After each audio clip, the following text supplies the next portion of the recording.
Bonsoir à tous, il est 22 h sur Télé Djibouti. Merci à vous de nous rejoindre. Voici les titres.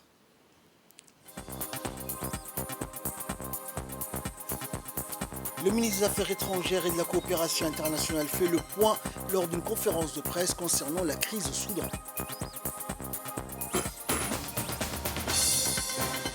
Et en sport, 37e édition du Marathon des Sables, Mohamed Al-Mourabiti remporte le titre. Voilà pour les titres, bonsoir à tous. Le président de la République, Ismaël Omar Guelleh, a reçu ce dimanche, en fin d'après-midi, un appel téléphonique du Premier ministre canadien Justin Trudeau. Les relations bilatérales et les voies et les moyens visant à accroître le niveau d'échange et de coopération entre les deux pays et les deux peuples ont été évoqués au cours de cet entretien.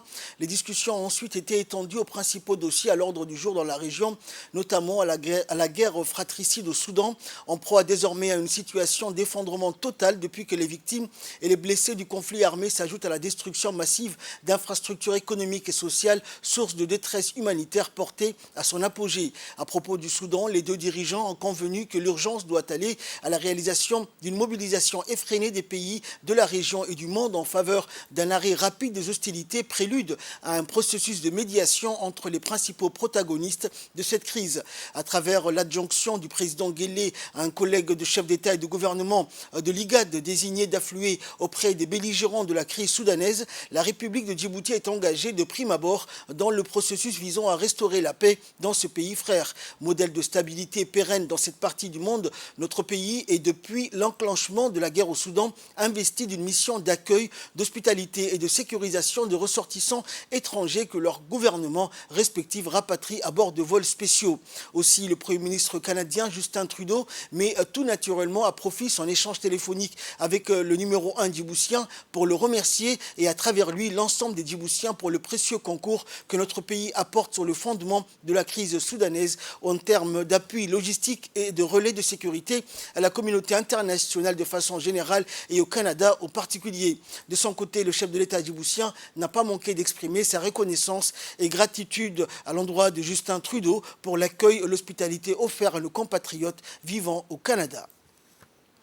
Le Premier ministre Abdelkader Kamel Mohamed a tenu ce matin une rencontre avec la délégation du groupe Gavi, l'alliance du vaccin qui a été introduite par le ministre de la Santé, Dr Ahmed Roble. Elle était composée de hauts responsables de l'alliance du vaccin. Ce groupe aide à vacciner près de la moitié des enfants du monde contre les maladies infectieuses mortelles et invalidantes. Les discussions ont porté sur la coopération entre Djibouti et le groupe Gavi et les voies et moyens de parvenir à un partenariat à long terme. Dans le cadre de sa mission visant à sauver des vies, à réduire la pauvreté et à protéger le monde contre la menace d'épidémie, Gavi a contribué à vacciner des centaines de millions d'enfants à travers le monde, évitant ainsi des millions de décès chez les enfants. Ont assisté à cet entretien, outre le ministre de la Santé, le conseiller du Premier ministre, le chef du cabinet du Premier ministre et le secrétaire général du ministère de la Santé.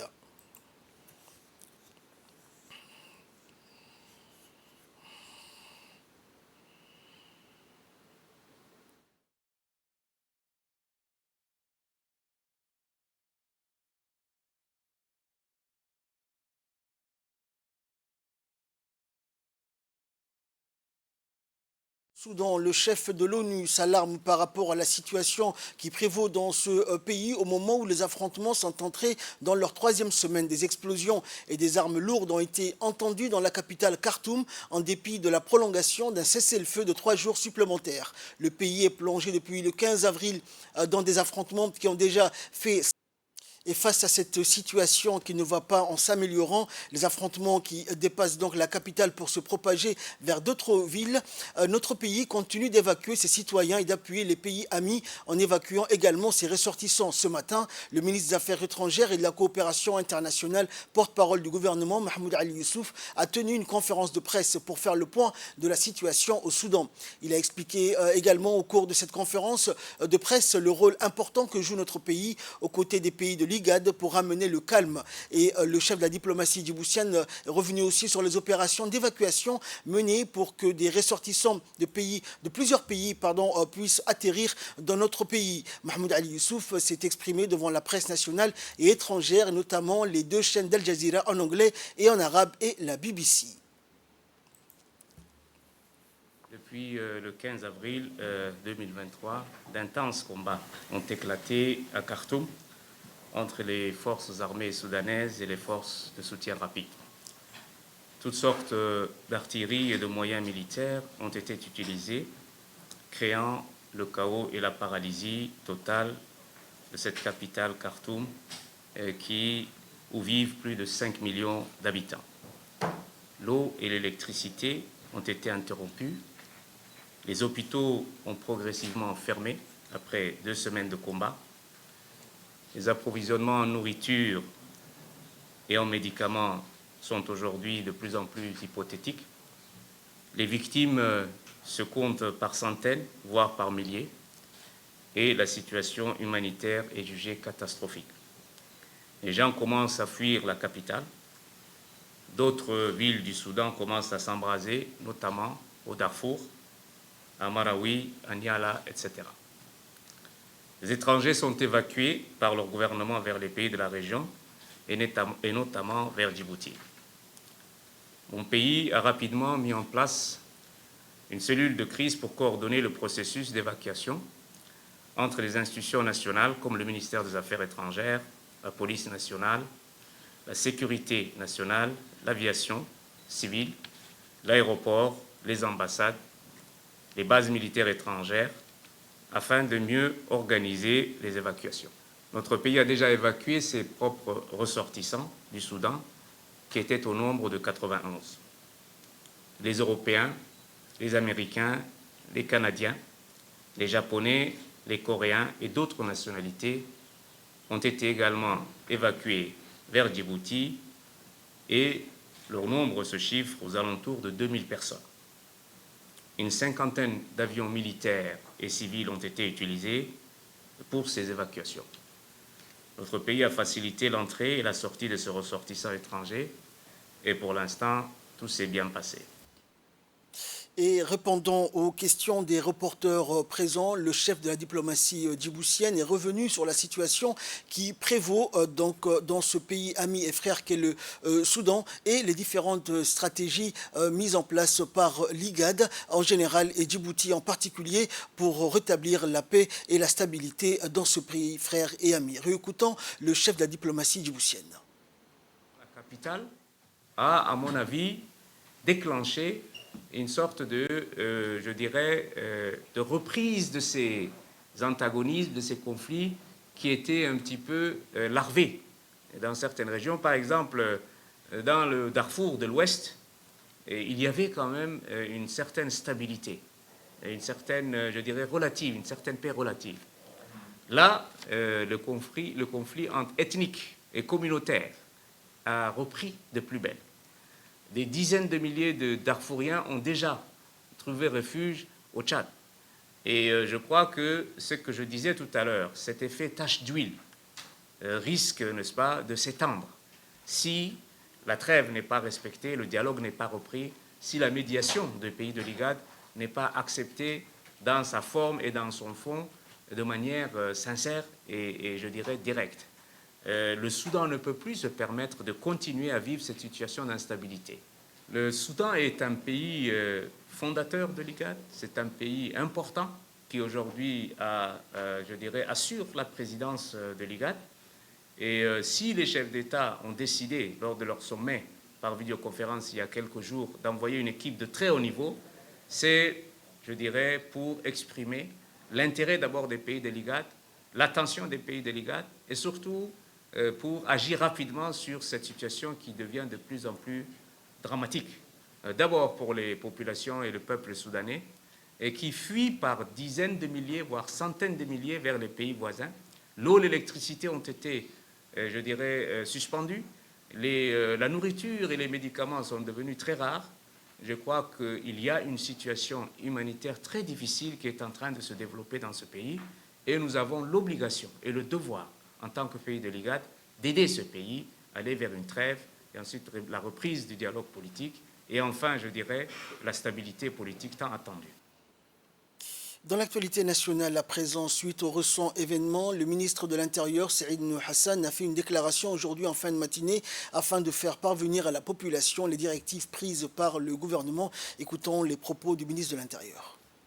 La parole aujourd'hui devant vous pour vous informer de la situation de la population flottante issue de la migration irrégulière dans notre pays. Vous avez certainement constaté avec moi que notre capitale ainsi que nos 5 régions regorgent, pour ne pas dire saturées, d'une population étrangère venue en majorité des pays limitrophes, présente illégalement sur le territoire et composée de femmes, d'enfants et de jeunes hommes. Notre pays, havre de paix et de stabilité, dans une région tourmentée, est devenu ces derniers temps une des routes les plus fréquentées pour la migration au niveau de la Corne de l'Afrique. Il est estimé, rien que pour l'année 2022, un nombre de 220 000 migrants qui sont rentrés dans notre pays de manière illégale. Mais malheureusement, un chiffre assez important de cette population reste sur le territoire chaque année, en gonflant ainsi le rang de la population flottante dans notre pays. Si bien sûr, notre pays, célèbrement appelé terre d'échanges et de rencontres, était connu pour l'accueil des populations en quête d'une vie meilleure et fuyant les conflits et les crises liées au changement climatique, aujourd'hui, la situation liée à ce flux de plus en plus croissant de cette migration irrégulière devient critique en matière de sécurité et de santé publique dans notre pays. Dans le même sillage, le ministre de l'Intérieur a fait part des mesures prises par le gouvernement pour remédier à ce problème lié à la migration irrégulière. Le gouvernement, soucieux du bien-être et de la sécurité de sa population, a décidé d'adopter de nouvelles mesures pour contrôler et maîtriser ces flux migratoires. À cet effet, et avec votre collaboration, nous allons mener de front 2 opérations.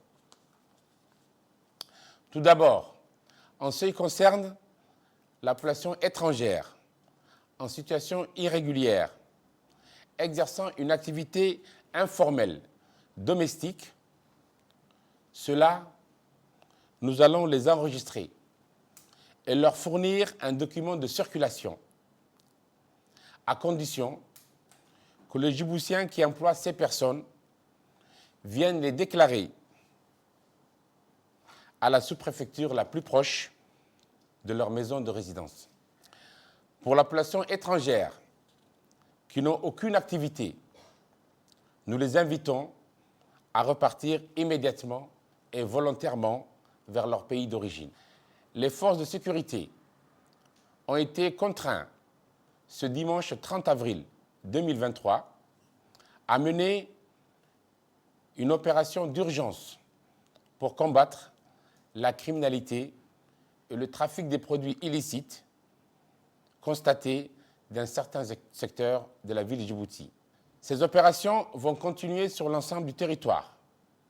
Néanmoins, un délai de 30 jours est accordé pour l'enregistrement des uns et le départ volontaire des autres.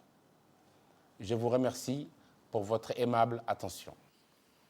Et toujours dans la continuité des propos du ministre de l'Intérieur, très tôt ce matin, une opération de lutte contre l'immigration clandestine a été menée par les forces de défense et de sécurité pour traquer les personnes en situation irrégulière. Cette opération de grande envergure a permis d'appréhender environ 3000 personnes. L'objectif de cette mission a été d'interpeller les personnes en situation irrégulière et de sécuriser les zones squattées par ces individus. L'opération a été menée jusqu'à la fin de la matinée et toutes les personnes interpellées dans le cadre de cette opération coup de poing ont été conduites au centre de refoulement de Nagad.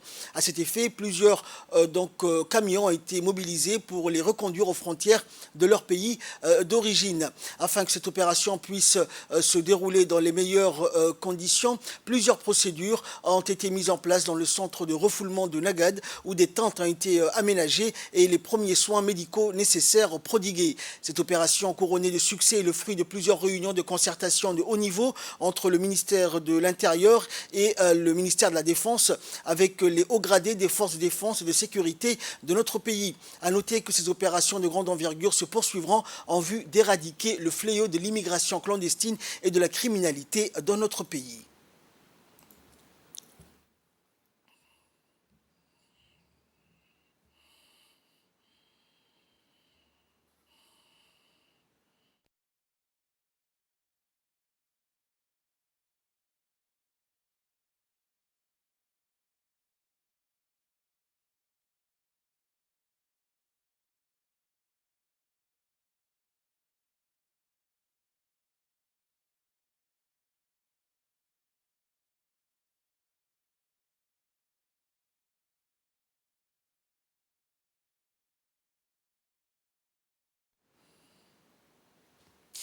Et nous restons donc dans le ministère de l'Intérieur qui informe la population que la journée de demain, lundi 1er mai 2023, correspondant à la fête du travail, sera journée fériée, chômée et payée.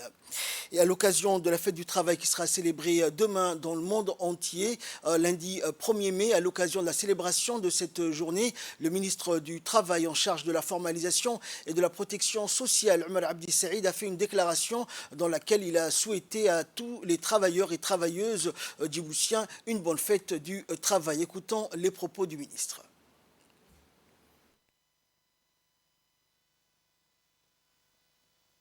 La République de Djibouti célèbre en ce 1er mai 2023, à l'instar des autres nations du monde, la fête du travail. J'ai saisi cette occasion pour souhaiter à l'ensemble des travailleurs du public comme du privé, tous secteurs d'activité confondus, une excellente fête. Cette journée nous offre l'occasion d'apprécier les chemins parcourus en matière de promotion du travail décent et de la justice sociale, malgré la période difficile du Covid-19 qui a bouleversé le monde du travail. Fort heureusement, la riposte nationale a été organisée à la hauteur du défi sous la très haute impulsion du président de la République, son Excellence Ismaïl Omar Guelleh, dont l'abnégation et la clairvoyance associée à sa détermination ont permis de limiter et d'abréger les effets néfastes de cette pandémie sur le plan économique et social, comme ce fut le cas dans bon nombre de pays. En effet, grâce au sens de la responsabilité et la résilience dont a fait preuve le gouvernement, nous avons préservé les emplois, sauvegardé la paix sociale et maintenu la productivité des entreprises, qui connaissent cependant, il faut le souligner, les maux d'une conjoncture mondiale en perpétuel mouvement. En outre, il y a lieu de constater que nous sommes en phase de relance progressive de l'économie nationale, suscitant de nouveaux espoirs. Espoir de croissance économique, espoir de création de nouveaux emplois, espoir d'amélioration des conditions de travail et par ricochet l'espoir d'amélioration du bien-être social de nos concitoyens. Nous devons plus que jamais rester mobilisés face aux évolutions qui impactent le monde du travail pour en faire de véritables opportunités. Comme cela est des traditions, cette journée qui vous est dédiée demeure symbolique, certes, mais elle est aussi surtout pour le gouvernement et les partenaires sociaux l'occasion de jeter un regard rétrospectif sur l'évolution des relations professionnelles de l'année écoulée. Les priorités du gouvernement restent l'emploi et cette problématique est intégrée à toutes les actions menées par le gouvernement. Dans le domaine de l'emploi, de nombreuses initiatives ont été engagées par mon département nous avons procédé à l'évaluation du plan d'action opérationnel 2014-2018 et passé en revue à mi-parcours la politique nationale de l'emploi établie pour la décennie 2014-2024.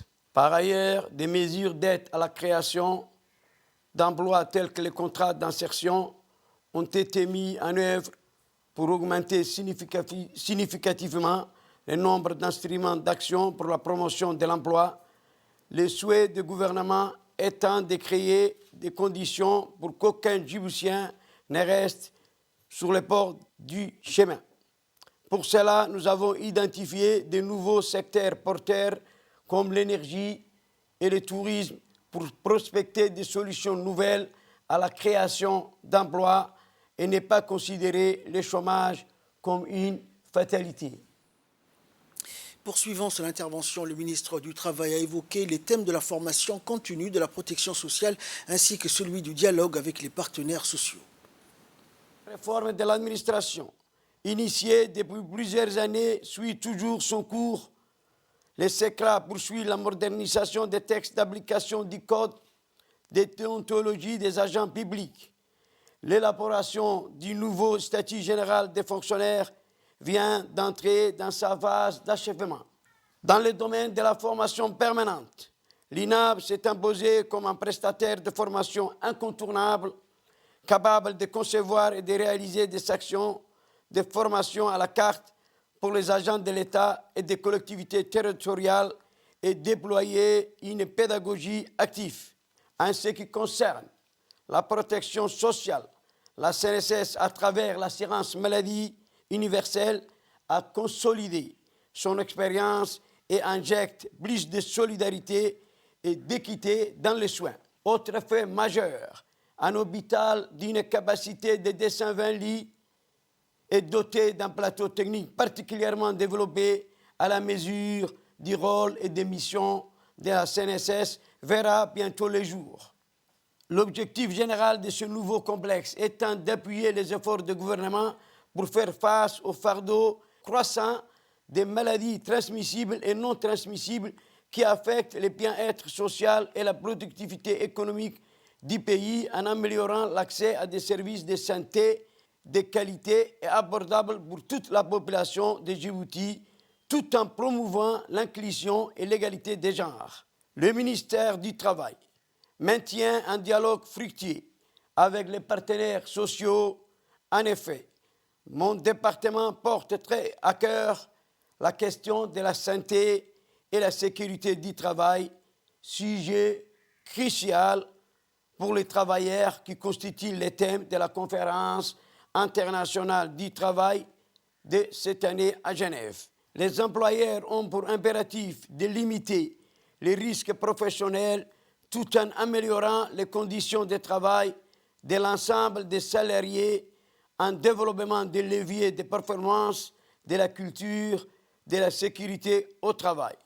Dans cette optique, une stratégie pour formuler les profils de la SST par la République de Djibouti est en gestation pour lutter contre toutes les formes de précarisation des travailleurs. La direction du travail poursuit l'élaboration des grilles de salaire avec les partenaires sociaux pour achever la convention interprofessionnelle. La révision du Code du travail, dont certaines dispositions sont devenues obsolètes, sera mise à l'agenda social. Le ministère du Travail reste vigilant quant à la stricte application de la législation du travail. Ainsi, l'inspection générale du travail a été renforcée. Il a bénéficié à ce titre d'une extension de ses locaux pour améliorer les services publics rendus aux usagers. Travailleuses et travailleurs, je vous renouvelle mes vœux pour cette fête du travail. Vive le président de la République, vive la République de Djibouti. Dans le reste de l'actualité, le chef d'état-major général des armées, le général des corps d'armée, Zakaria Cheikh Ibrahim, a rencontré aujourd'hui le nouvel ambassadeur de la République de Djibouti, donc en Somalie, Mohamed Ibrahim, dans la salle de réception de l'hôtel des officiers Hassan Bassouma. Il lui a fait part de ses félicitations pour sa récente nomination. Par la même occasion, le général Zakaria a souhaité beaucoup de succès et de réussite à l'ambassadeur dans ses nouvelles tâches et responsabilités qui lui sont confiées. Dans la même journée, le général Zakaria a reçu l'ambassadeur de la République fédérale de Somalie à Djibouti, Salad Ali Djeli, dans la même salle.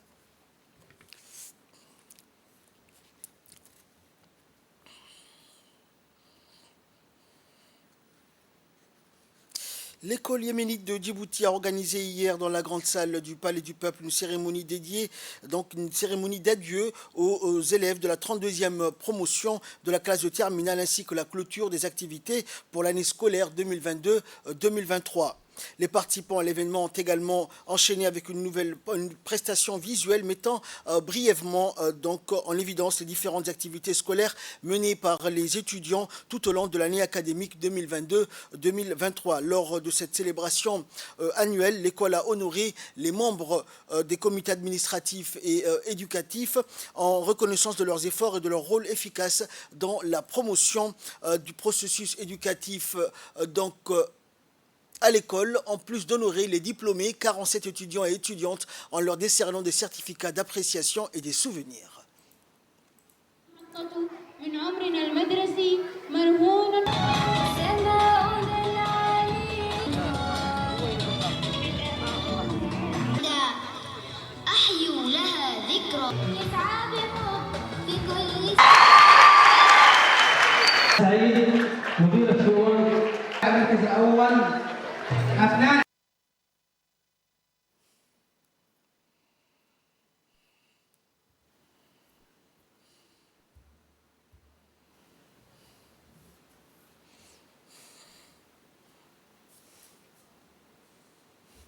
Et dans son intervention, lors de cette cérémonie, le président du comité des fondateurs de l'école, le Hadj Abdurrahman Ahmed Taha, a indiqué donc et a remercié les principaux responsables de l'école yéménite. Elle est devenue un édifice et un phare scientifique, a-t-il indiqué. Il a également félicité les étudiants diplômés qui ont terminé leurs études secondaires avec succès. Il a d'autre part affirmé l'engagement des membres du comité fondateur et du conseil d'administration de l'école à déployer le maximum d'efforts pour que cette école continue à construire des personnes et à achever la marche de la bonté, du don et de l'excellence.